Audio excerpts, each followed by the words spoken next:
Bom dia, meus queridos. Sejam muito bem-vindos a mais um encontro, né? Uma situação bem protocolar. São exatamente 8 horas e 55 minutos. Mais uma vez, bom dia. Espero que vocês tenham acordado. Espero que vocês tenham acordado muito bem aí do outro lado. Vocês que estão assistindo a aula desde as 8 da manhã.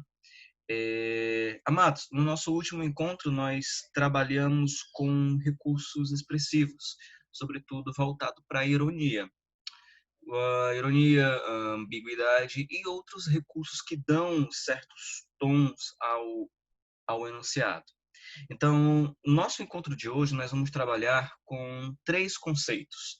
Nós vamos trabalhar com os conceitos de inferência, nós vamos trabalhar com os conceitos de implícito e vamos trabalhar com os conceitos de explícito, que são fundamentais para uma boa interpretação de um texto.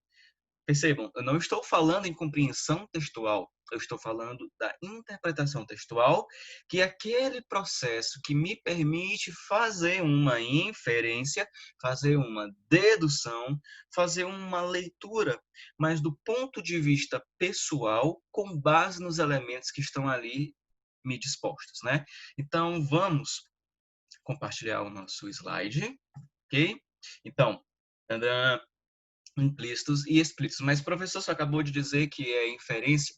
Sim, mas dentro da inferência, o implícito e o explícito são manifestações, tá?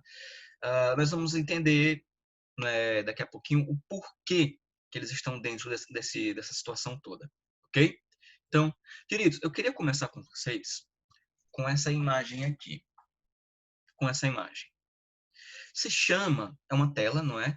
Que se chama O Absinto, do pintor francês Edgar Degas. Então, amados, desconsiderando o que está escrito ao lado, numa primeira impressão, o que é que vocês me diriam sobre essa imagem? Vamos analisar todos os elementos, prestem atenção em todos eles, desde a disposição do cenário, desde as vestes das pessoas, do olhar em cada um deles, do ângulo de cena, né? E já adiantaram, solidão, que mais?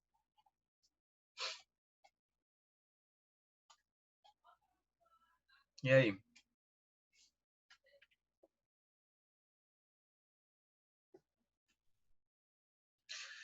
O ar de tristeza, abandono, tristeza. É isso aí mesmo. Olha, percebam, pessoas, que tem um conjunto de elementos aqui que me permitem fazer uma inferência. Rômulo, o que é mesmo a inferência? A inferência é essa leitura que a gente faz com base nos elementos que estão aqui apresentados. E percebam que é uma leitura baseada na lógica, não é? Então você percebe que existe um olhar de tristeza nessa personagem que é o plano central. Percebam que existe uma perspectiva que lembra muito aquelas pinturas barrocas, não é? A questão do ângulo.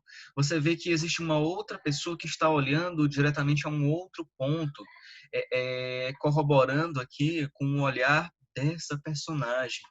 E olha só, nós temos aqui uma taça, não é, com uma bebida, supostamente o absinto, daí o nome da tela. E aí, de uma maneira geral, nós temos aqui a degradação da condição humana, e não da condução, em duas personagens. Nós temos aqui uma garota de programa e um boêmio. São pessoas à margem da sociedade. E outra coisa, as cores usadas aqui ajudam a dar esse ar de melancolia, esse ar de tristeza, esse ar de abandono e esse ar de desprezo, como vocês disseram aí. Então, é muito importante, como acabei de dizer, no momento da gente extrair as informações. Então, são deduções lógicas. Isso é interpretar, isso é fazer a inferência. E percebam que dentro desse discurso, nós partimos do que está explícito, ou seja, do que pode ser visto aqui dentro da superfície. A inferência seria trabalhar com o subjetivo, ou seja, pensar da mesma forma como o como pintor, como autor, como escritor, com base aí na organização dos elementos linguísticos, tá bem? Nesse primeiro momento, tá tudo tranquilo?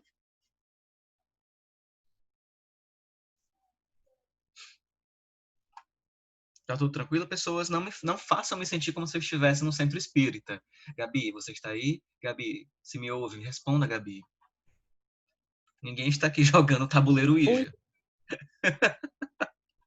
Brincadeira. Então tá, o Vitor, ok.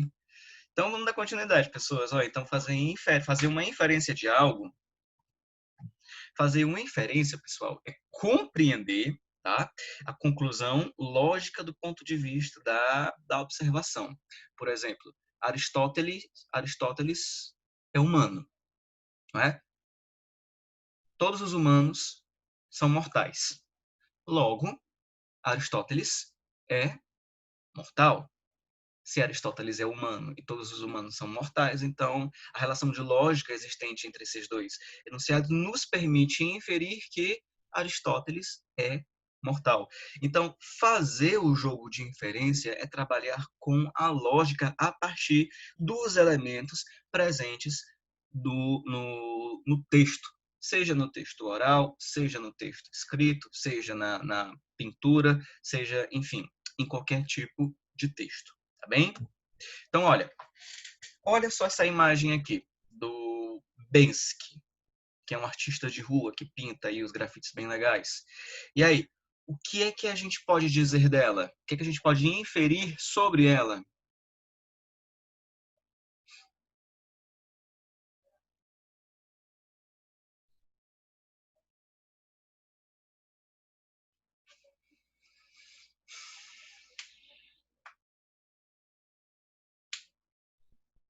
Primeiro, olha só a posição dessa pessoa. Lembra muito o quê? Ele ia jogar tipo uma bomba, aí botaram flor na mão dele. Olha, muito bem. Então nós temos o seguinte, nós temos uma imagem que evoca é, uma manifestação, não é? Ou até mesmo um ato de vandalismo, justamente pelo ato de ele estar se posicionando para jogar alguma coisa, que, como a gente costuma ver, seria alguma bomba, seria algum lança-perfume, enfim, um ato mesmo violento. Só que esse ato violento subverte-se quando eu tiro a bomba e jogo um ramalhete de flores. Então, essa subversão me permite dizer que o ato de jogar flores, nesse sentido, evoca o quê?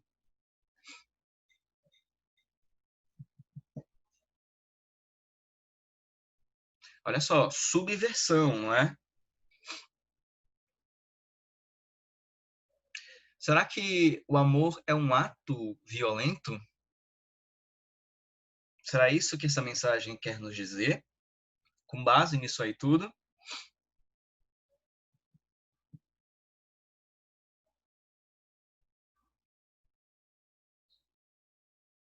Hein, pessoas? Bora trabalhar aí a cachola.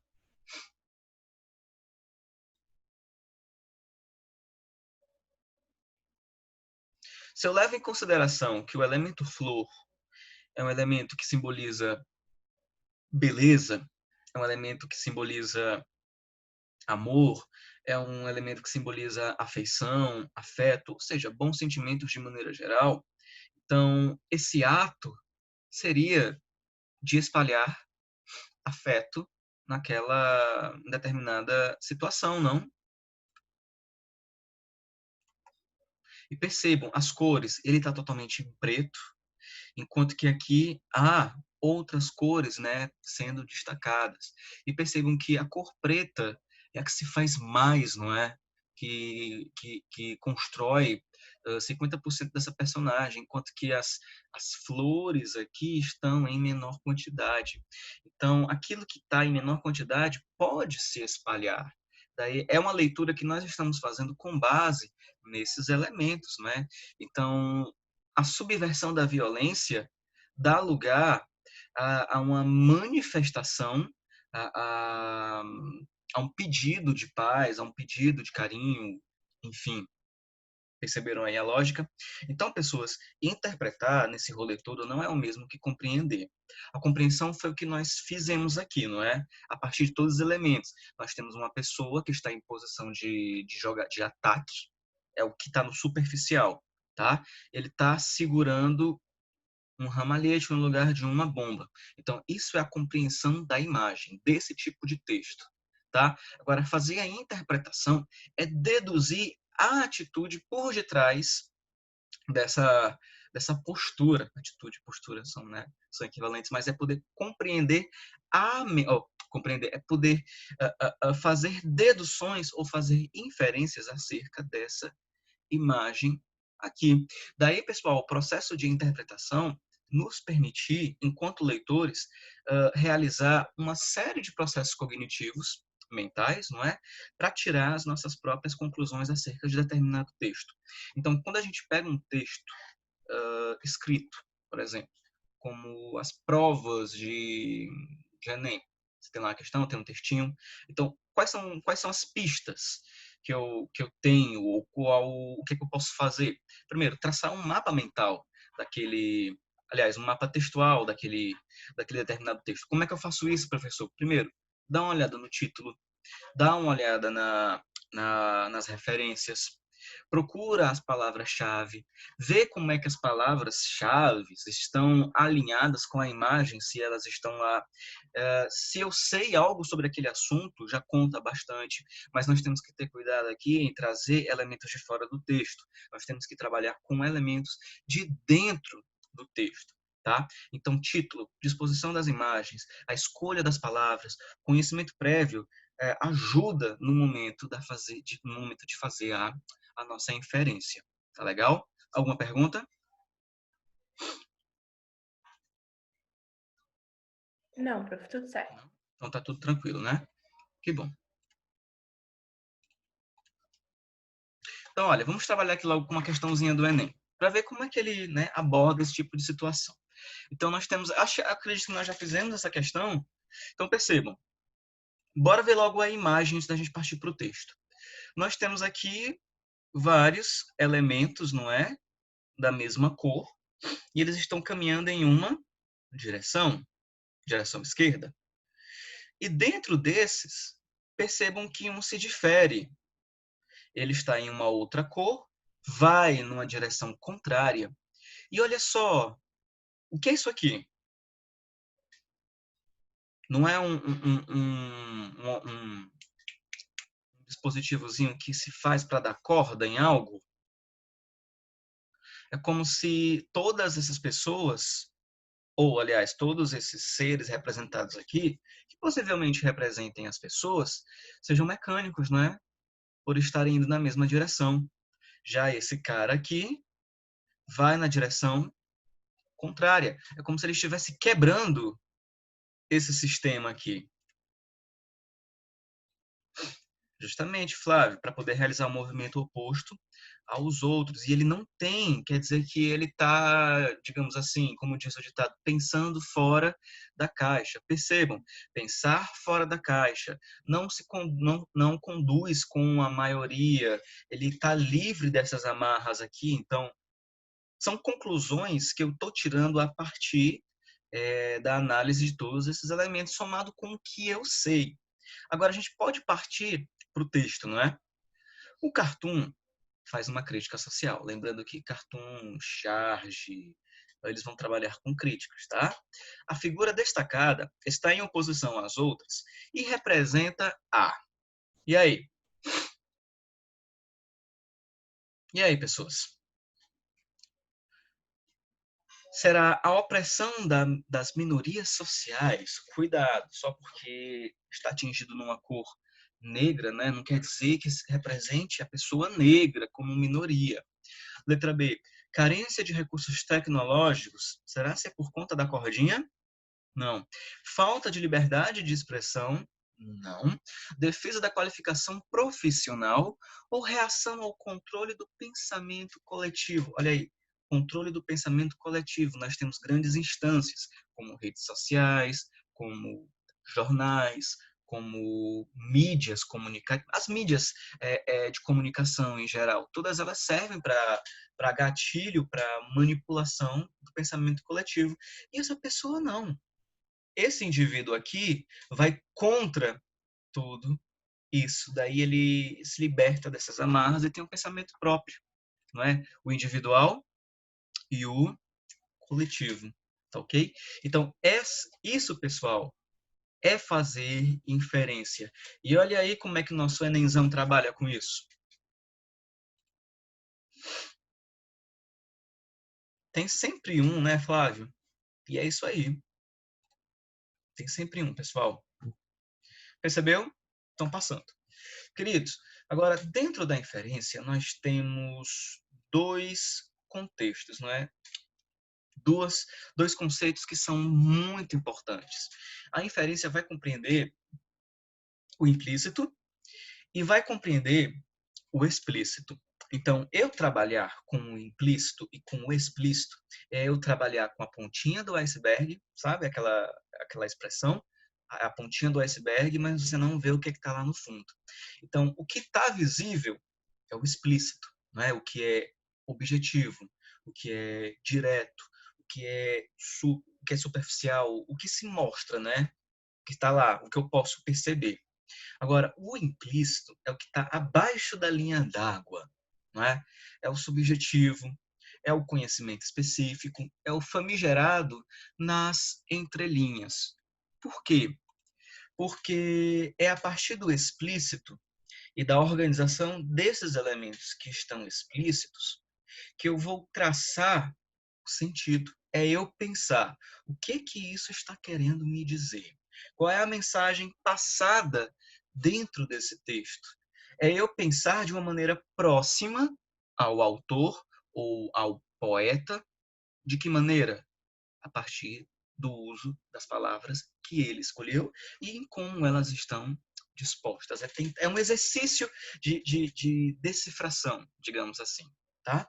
Então, para a gente trabalhar implícito e explícito, eu trouxe um texto poético, tá? Afinal, a arte poética é repleta disso, até por conta da linguagem, que é subjetiva, né? Olha aí, subjetiva, e nos ajuda a fazer um exercício de queimar neurônios para tentar entender o que é que o eu lírico quer dizer com aquilo, né? Então, olha, mas primeiro, vamos trabalhar com essa charge aqui, ok? Nós temos aqui o Calvin e o Haroldo. Meu Deus, meu sonho é ter uma pelúcia do... Meu sonho é ter uma pelúcia do Haroldo, porque ele é demais, ele tem umas sacadas assim geniais. Então, olha, o Calvin pergunta: você sabe de onde vêm os bebês? O Haroldo diz: não. Pessoas, observem que a pergunta que ele faz é uma pergunta bem objetiva, não é? Você sabe de onde vêm os bebês? Ele diz: não. O que ele poderia dizer? Não, os bebês vêm da barriga da mãe, não é? A partir do ato de reprodução.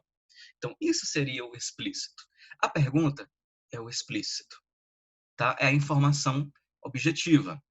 E aí ele diz, queria saber como é que se descobre isso. Aí o Haroldo pensa, né? A partir do momento em que ele pensa, ele começa a traçar as inferências. E aí ele diz o seguinte, vem cá, deixa eu ver a etiqueta da sua camisa.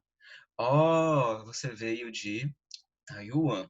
Então, tudo isso aqui, pessoas, é o explícito. Agora, procurar entender por que ele veio de Taiwan, por que ele disse você veio de Taiwan, é o que está implícito, né? E é o que gera o efeito cômico desse gênero textual. Então, nós temos o seguinte, pessoas. Quando o Haroldo faz o processo de inferência, o dizer made in Taiwan não se faz presente no nosso texto, mas ele é visualizado por nós. Porque quando se diz veio de Taiwan, você automaticamente associa made a Taiwan vindo lá no rótulo dos produtos. Por quê? Porque Taiwan é um país com mercado de exportação e importação, respondendo à pergunta feita pelo Calvin no início do texto. Não da maneira como ele queria, mas de uma maneira bem mais humorada. Então a inferência está bem aqui, no Made in Taiwan, que não está dentro do texto, mas a gente consegue visualizar por conta da fala da personagem, entendeu?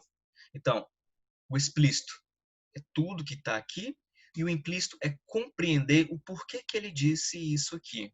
Apesar de ele ter olhado para a camisa, nós temos a noção de que esse país é mercado de exportação e importação. E, como tal, ele foi objeto de produção desse país, o que responde a essa pergunta aqui. Ok?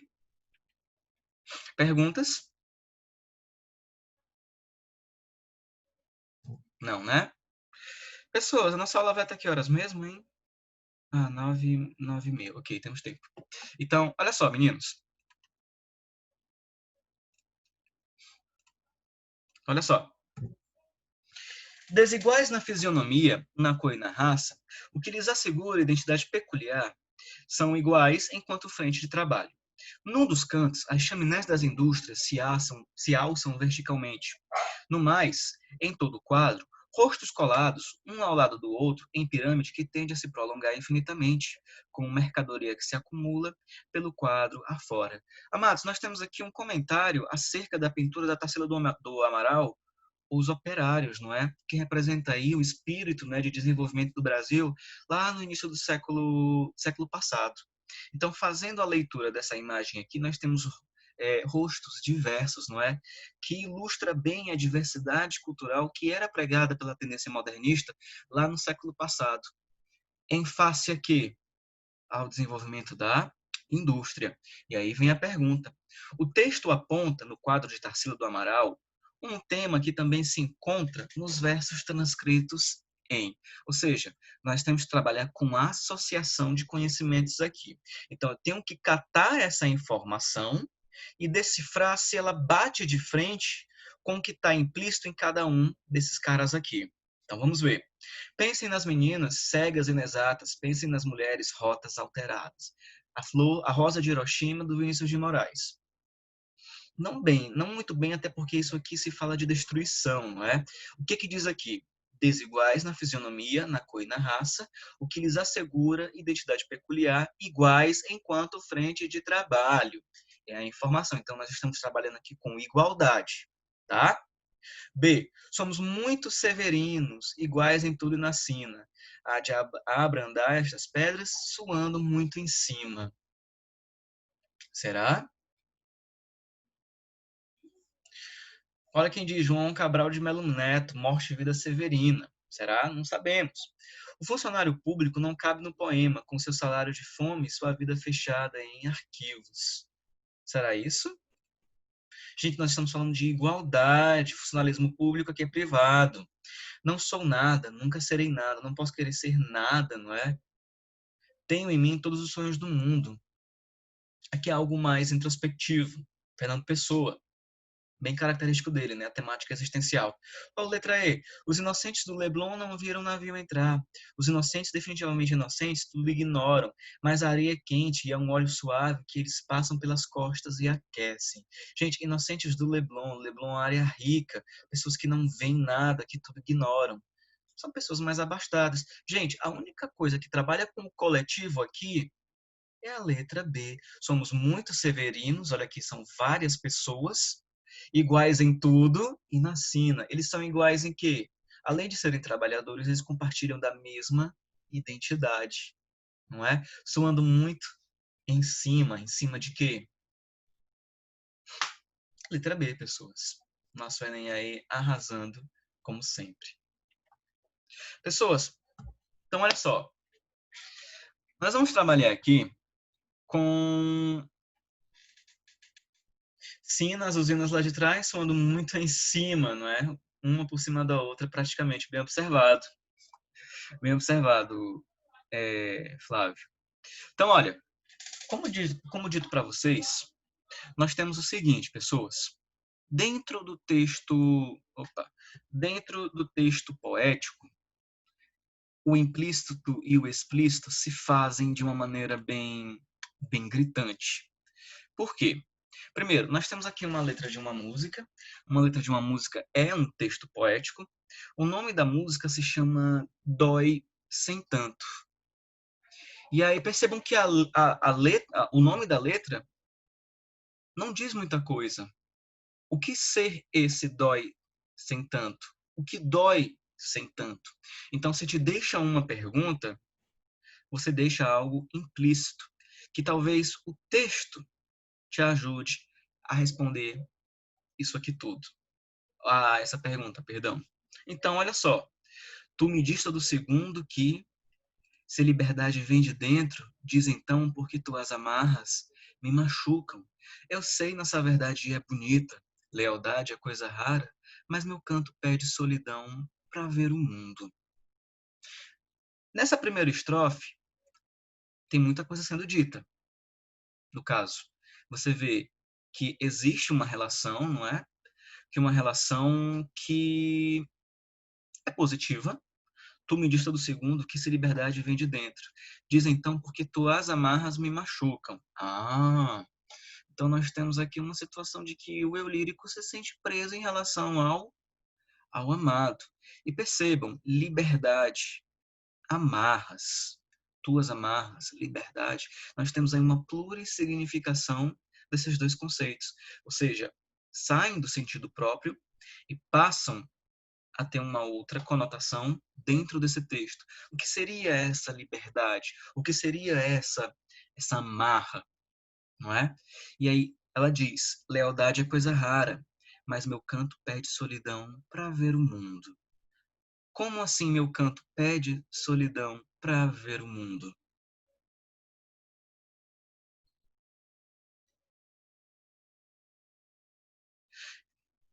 A gente pode deduzir que a partir dessa primeira estrofe, ela ou ele quer ser livre, não é?